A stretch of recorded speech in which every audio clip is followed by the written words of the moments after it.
Olá, muito bom dia. Seja bem-vindo ao nosso E Agora dessa terça-feira, dia 1º de dezembro, o último mês de 2015 está começando. Na última semana, tivemos uma semana bem movimentada, tanto do ponto de vista político quanto do ponto de vista econômico. Estamos aqui, eu, Júlio e Haroldo, para discutir toda essa situação que está o país e essa crise generalizada. Bom dia a todos.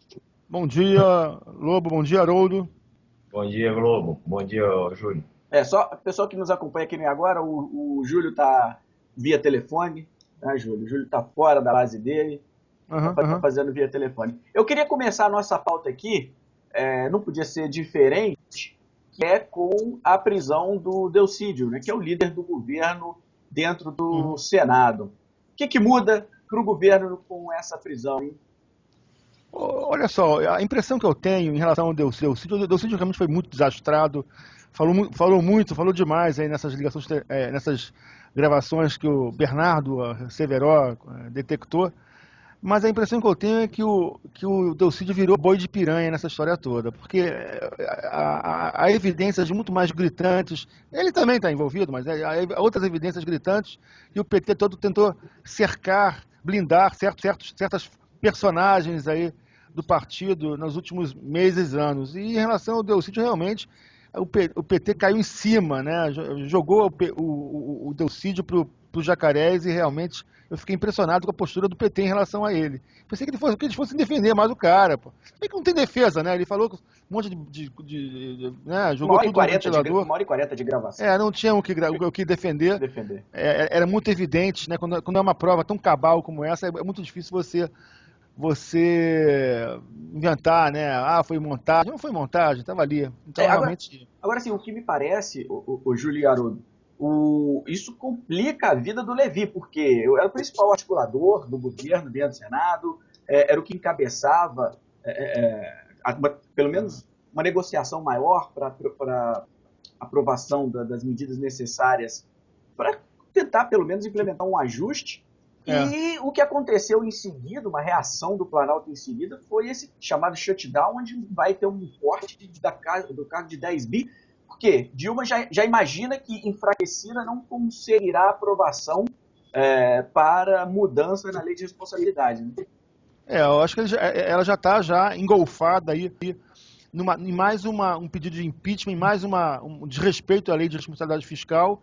Ela não vai cumprir mais uma vez a lei de responsabilidade, e aí o TCU vai ter que avaliar e tá aí mais um pedido de impeachment que pode ser colocado na praça. Já temos um que é o de 2014, 2015 vai se repetir, dado esse desastre fiscal que é o país atualmente. A turbulência, o que está claro então pra gente, a turbulência aumentou, o impeachment ganhou força. Qual que é a tua visão, Haroldo?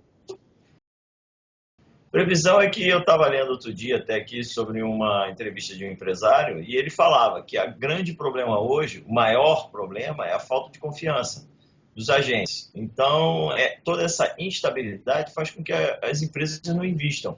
E até o pequeno empreendedor também, né? Então, e aí o que acontece? A situação só piora. Então, eu já tinha até falado sobre isso outro dia. E o que ocorre? É muito difícil você fazer um investimento num ambiente desse. Já não é tão por conta do desemprego, né?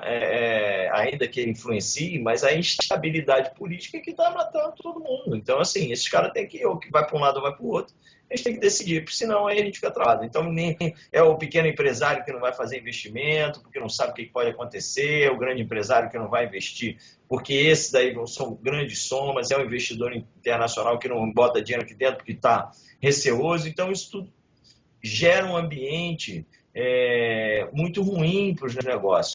Eu diria o seguinte, a hora que eles conseguirem se acertar, independente de ajuste fiscal, independente de qualquer coisa, vocês vão ver que vai haver uma melhora na economia. Só um acerto no Congresso, na direção do país, vai trazer uma melhora na economia, independente de qualquer medida. Né? Logicamente, as medidas têm que ser implementadas, não há dúvida, né? É insustentável, mas isso já vai fazer com que melhore a percepção aí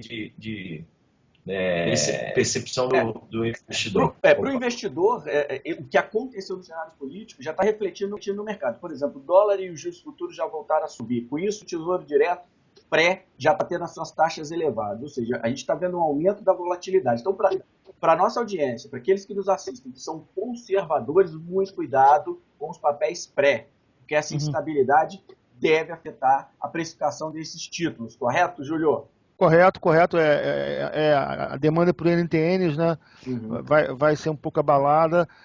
Não dá para. O cenário está muito indefinido.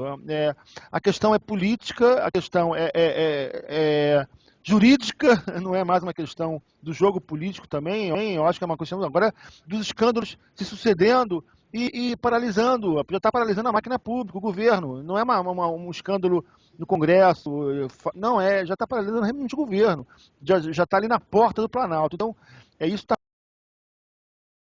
dos agentes, ninguém investe em mais nada, o país está paralisado em torno do Petrolão, da Operação Lava Jato. E aí, para você investir é muito complicado, né? Então você tem que ser muito conservador, não pode ser agressivo, bolsa, fique longe de bolsa, talvez uma demanda por fundos cambiais, mas também é um investimento de risco, então você tem que ficar longe, mas o dólar talvez seja agora deve estar esticado, vai esticar hoje. Essa semana vai ser uma semana muito dura, aliás, para o dólar, mas a tendência é que a situação,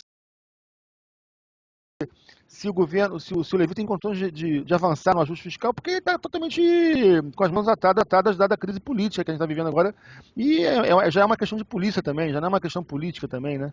Então, assim, é importante ficar atento a isso. O ajuste fiscal sendo deteriorado em função das questões políticas, porque a gente sabe que essa inflação ela está bem determinada pela questão fiscal, né?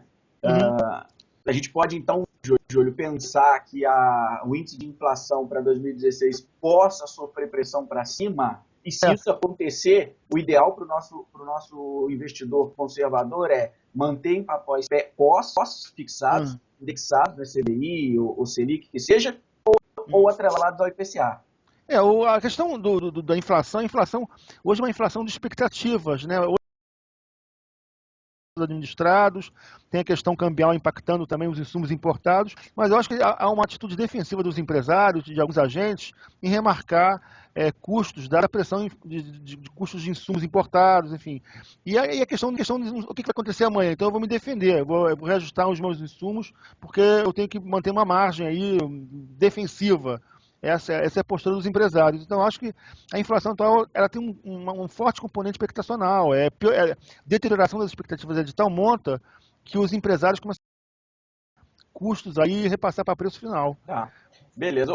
Haroldo, você falou aí que realmente o empresário está desanimado, está sem perspectiva, está sem otimismo, mas todos nós sabemos que as oportunidades elas acontecem principalmente quando nós temos crise. Toda crise é possivelmente uma oportunidade. A minha pergunta é um tanto difícil, mas como é que o empreendedor nesse momento pode enxergar nesse mar de lama uma oportunidade? O que ele deve fazer? Gustavo, eu acho que dentro do que eu falo já para o empreendedor, não digo os grandes, né, mas o empreendedor médio aí, pequeno. Esse que dá realmente emprego para o Brasil. Né? Eu acho que eles têm que, assim, aquela expressão que a gente utiliza, né? Cash is the king, ou seja, dinheiro é o rei. Em primeiro lugar. Em segundo lugar, ele tem que, mesmo que cash is the king, ficar observando as oportunidades. Se ele ver, eu falei isso até aqui no outro programa, se ele ver uma oportunidade de investimento em algum negócio e ele tenha fôlego para resistir aí durante um tempo, eu acho que esse cara vai ganhar dinheiro aí no médio e longo prazo. Agora, não adianta o cara querer aproveitar a oportunidade, como vamos dizendo mais numa linguagem bem simples, né, com dinheiro contado, né? Esse cara pode se dar mal, porque da medida porque finanças, a gente dá aula sobre isso, né? Todo o retorno é proporcional ao risco que você corre. Então, grandes oportunidades advêm de um risco maior. Né? Então, com certeza, esse empresário que está fazendo investimento, aproveitando essas oportunidades, essas oportunidades estão aparecendo por falta de liquidez e falta de gente querendo investir. Então, esse cara que está querendo investir, ele tem que ter um fôlego aí para passar essa turbulência. Para esses, eu recomendo, aproveite as. Agora, para aquele cara que está com dinheiro contado aí, investir em alguma coisa que ele praticamente não tem dinheiro para suportar uma venda abaixo da meta durante um tempo, eu acho que é melhor ele ficar líquido aí e esperar a situação melhorar. Ok. Podia também, nesse programa, deixar de falar do BTG, né, gente?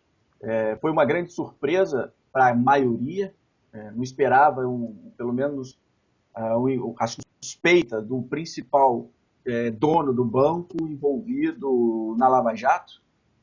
A gente viu essa semana que houve uma corrida de saques do banco, enfim, zum de uma possível venda para o Bradesco que não saiu, era para sair agora nesse final de semana passado, não saiu.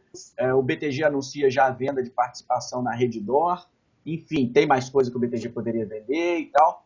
É um risco não sistêmico, né? As ações caíram 30% aproximadamente na semana, enfim. E aí, o que vocês acham? É muito risco. Muito risco. Ô, Gustavo, eu posso até te falar o seguinte, o banco é uma coisa assim, é meio que uma profecia que se autorrealiza, ou seja, quando você tem uma empresa da economia real, que não seja financeira, ela às vezes passa por crise, ela consegue fazer uma reestruturação e consegue dar a volta por cima. Uhum. O banco é muito difícil, porque se ele tiver uma pequena ponta de crise, os agentes ou os investidores, eles temem que ocorra alguma coisa com o dinheiro deles. O principal, o que o banco mexe é com o dinheiro. O ativo do banco é o dinheiro. Ativo do banco é dinheiro. E o que acontece? Os investidores correm para sacar. Então fica aquela profecia que se autorrealiza. Se eu tenho um problema de 10, ele vira um problema de 1000. E aí vira um problema mesmo e o banco quebra. Então a questão confiança em banco é crucial. Né? E assim, com relação ao BTG, eles fizeram aí alguns investimentos que não estão sendo bem sucedidos, como por acaso aquele investimento na Líder que eles fizeram. Farma. Banco Pan também, né, gente? Hã? Banco Pan também, né? Comprou parte do Banco Pan, fez uma operação. Mas foram investimentos, estou dizendo investimentos que eles fizeram aí que ficou bem. Não estão dando bom retorno, que foi a Sete Brasil, por causa dessa confusão toda aí que era com o Lava Jato, a Líder Magazine, que também não veio com investimento, o investimento não vem obtendo retorno esperado, né? Isso aí até sei de fonte, porque eu trabalho dentro aí do setor, então a gente sabe aí como é que está a situação. E a questão agora, o investimento melhor deles é a Redditor, que eles estão querendo vender aí para reforçar o caixa, né? Vamos ver como é que vai ficar isso aí, né? Espero que tenha um bom desfecho, senão isso vai prejudicar a economia com saque de fundo, baixa na bolsa, alta de juros, alta de dólar. Espero que essa novela aí termine o mais rápido possível com o banco aí tentando comprar. Assim como o Gustavo falou, a gente não é um risco sistêmico assim, não é um grande risco sistêmico, né? Porque ele tem baixa percentual aí dentro do mercado financeiro, mas atrapalha, né? Mesmo o banco é um risco. As pessoas devem ter pensado, poxa, então a bolsa realmente é muito perigosa, né? Porque a gente vê as ações do BTG caindo aí 30% em uma semana. É até importante que a gente fale isso para quem nos escuta, para quem nos assiste, que quando se compra uma ação, quando se investe numa empresa, é importante que se tenha uma ciência de quem administra aquela companhia. Tá? Histórica. Pois não, o André Esteves, ele andou se embrenhando muito, né? Com Luiz, com o governo, não sei se havia um pacto, porque realmente o PT ao longo da sua história, desde que é poder, ele vem cobrando sistematicamente uma comissão, enfim, para não dizer que é outra coisa. E talvez há um pacto nefasto entre setor público e privado no Brasil, em que todas as negociações envolvendo o governo tem que ter uma comissão. Então, eu acho que, de repente, o André Esteves se envolveu de tal forma nessas negociatas, e agora está aí envolvido. Né? Eu acho que não só o André Esteves, como outros personagens do setor privado devem estar aí preocupados. Né? O Gerdau, que já dava até bem pouco tempo atrás. Eu acho que isso aí é um capitalismo de compadrio, como dizem aí no debate, e o desfecho é esse que a gente está vivendo atualmente. Espero que haja uma virada, né? Para o investidor, é importante o que você falou, Júlio, e principalmente para localizar e sintonizar a nossa audiência que investe em ações. Essa política de compadrio tem mais companhias de capital aberto cujo gigantismo se deve ao Estado. Então é muito importante você estar atento quando for investir numa companhia nas ligações escusas com o Estado. Eu sempre falo que onde o Estado, em qualquer setor que o Estado possa interferir ou mesmo controlar, no caso do setor de petróleo, setor de geração de energia, entre outros, e você vai investir, é muito cuidado, tem que ter uma atenção redobrada e aumentar o seu nível de estudo em cima dessas companhias. E as companhias, mesmo aquelas companhias que não recebem tanta ingerência do Estado, ou seja, um setor um pouco mais regulamentado, que é caso raro aqui no país, você tem um setor que não é regulamentado, mas se você vê uma companhia nesse segmento, é importante você tentar identificar quanto ligado ao governo é a diretoria, ou o CEO, ou quem quer que seja. Como a gente falou, a gente não vive um risco sistêmico do setor financeiro, apesar desse acontecimento com o BTG ter sangrado também um pouco as ações dos outros bancos, mas a gente percebe que é um risco não sistêmico, é um risco exclusivo do BTG, que caiu mais de 30%. Inclusive, alguns alunos nossos aqui da escola perguntaram algum mês atrás sobre a possibilidade de ter BTG na carteira e eu fui enfático dizendo para eles o seguinte: olha, o risco de se ter BTG ele é muito mais não sistêmico em função dessas condições, porque já se desenhava ao longo de algumas reportagens. Né? O fato, por exemplo, do André Esteves aparecer com o Ike lá, vocês lembram disso? Alguns anos atrás, ou seja, mostra ele uma aproximação com um empresário que era muito ligado ao BNDES, quer dizer, então é importante o investidor seguir esse tipo de pista para tentar identificar quais as companhias que podem ser riscos para eles em função dessa junção, dessa proximidade com o governo, que, como o Júlio comentou, colocou muito bem, é um governo de compadrio, né? E mais cedo ou mais tarde, tendo uma lava-jato no calcanhar, isso vai aparecer. E o mais importante, só para encerrar aqui meu raciocínio, é que quando você tem uma política de compadrio, ou seja, a companhia, a empresa, ela pratica esse tipo de economia, ela não visa o minoritário, que é você que vai comprar a ação e querer ser sócio da companhia. Isso aí é óbvio, é muito claro que visa quase sempre o bolso do controlador, obter vantagens para si próprio em função de algum acordo desse tipo. Não em função de fazer com que a companhia cresça, de que ela distribua mais dividendos e que ela lucre mais e que o minoritário tenha privilégios dentro da companhia, correto? Perfeito, eu concordo contigo. E agora é o caso de um empresário talvez muito ambicioso, mas que começou de baixo, desde a área de TI, lá do Pactual, até chegar até onde ele chegou, CEO de uma empresa. O fato é que ele foi desligado, né? Ele perdeu o cargo, desligado de uma série de